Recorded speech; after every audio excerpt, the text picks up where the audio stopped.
I'm Mary Saladino. I'm the mom to baby Henry. He's almost 2 years old.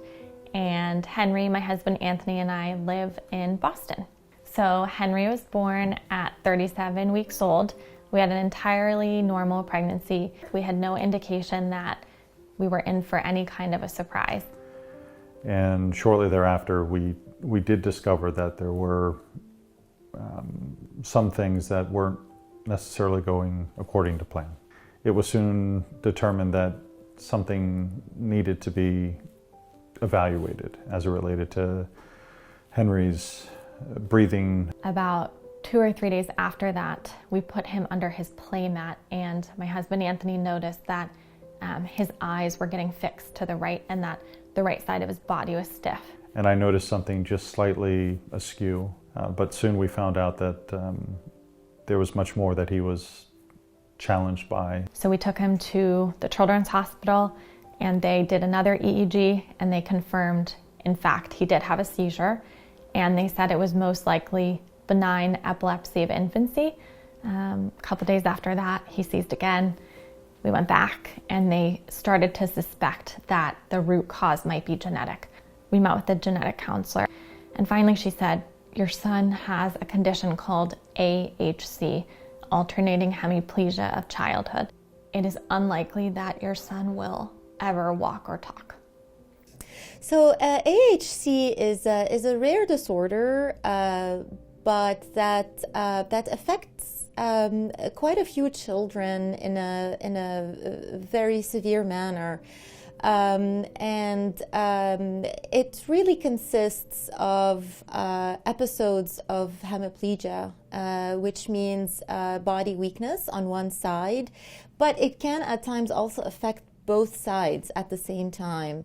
While many of these episodes, most of them are transient, and the weakness does resolve ultimately, during that time it can be very difficult for children to move, sometimes even to eat or even breathe. We have clinically available to us at this point, unfortunately, remains symptom management. And that has been shown in some studies to help either prevent some or shorten the duration of some of these alternating hemiplegia spells.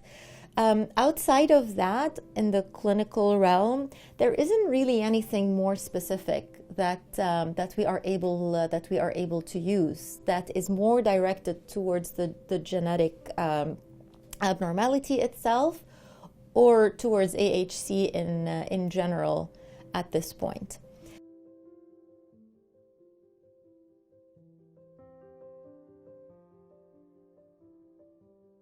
We want to equip him with every tool possible in order to ensure that he's fully engaged in the world around him, and that he has every opportunity to live independently. Shortly after we found out that Henry was diagnosed, my husband and I started Googling. We wanted to find out everything we could about this disease, and we came across an article in the Washington Post about a family with a daughter named Annabelle, and her parents Nina and Simon Frost had created a foundation for her and were on a quest to cure this disease. And we watched their video, we read the article, and immediately my husband looked up Simon on LinkedIn and sent him a message. And I think it wasn't even an hour later where he gave his cell phone number and said, call me. And we hopped on a call that day. My name is Simon Frost. I've been involved with the AHC Foundations for a long time. I am one of the board members of Cure AHC. I've got my own foundation called Hope for Annabelle for my own daughter, and have been quite heavily involved in rare disease research over the last few years. The market for rare diseases is really stuck. There's too much risk for pharmaceutical companies to develop therapeutics for rare diseases. There's too much cost. It involves a broken system that's pretty unclear. But there are some approaches that can be taken, and some rare disease parents have proven this very well, to be able to do it themselves. And I think that they've shown that they can take all of this disparate research and focus it in terms of becoming a hub for the consolidation of this research.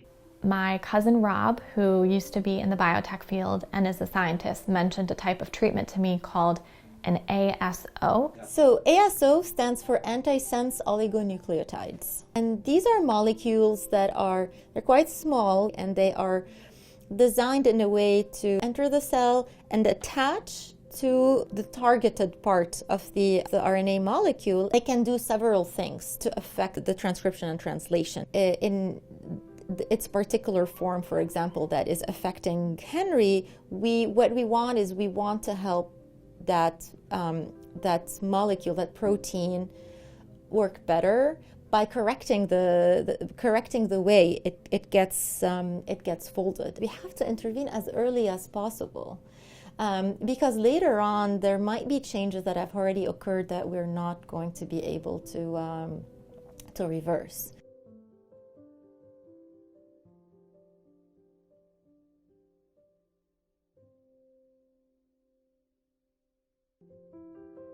There is a very good chance he might respond to an ASO as long as it is the right ASO. And this type of treatment, an ASO, has the ability to knock down the mutant allele that's causing the problem. This ASO treatment could be developed for Henry in under a year and a half, and the challenge is getting the money. But it is our best shot at halting the progression of this disease as quickly as possible.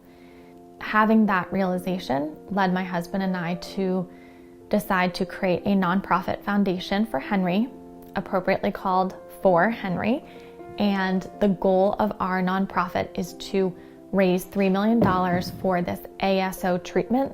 We believe that if enough people are aware of AHC and invested in it emotionally and financially, that we can design treatments, not just for Henry, but for all other children with AHC. So when you identify treatment for one, it likely creates pathways to treatments for others, specifically within the AHC community, but potentially more broadly.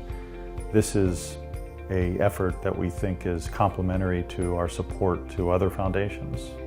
About a year ago, Simon and I began hopping on calls and Zooms with various companies to see if they'd be interested, talking with all of our doctors, all of our researchers, and the consistent theme we have heard throughout echoed what one of Henry's expert doctors said in the beginning, which was, we believe there's a treatment out there.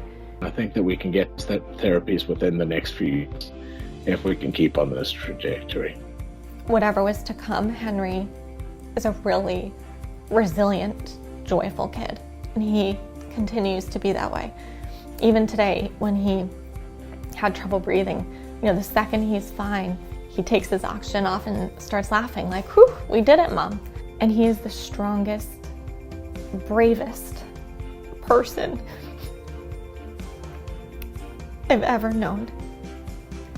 Our hope for Henry is that he lives the fullest, healthiest life possible.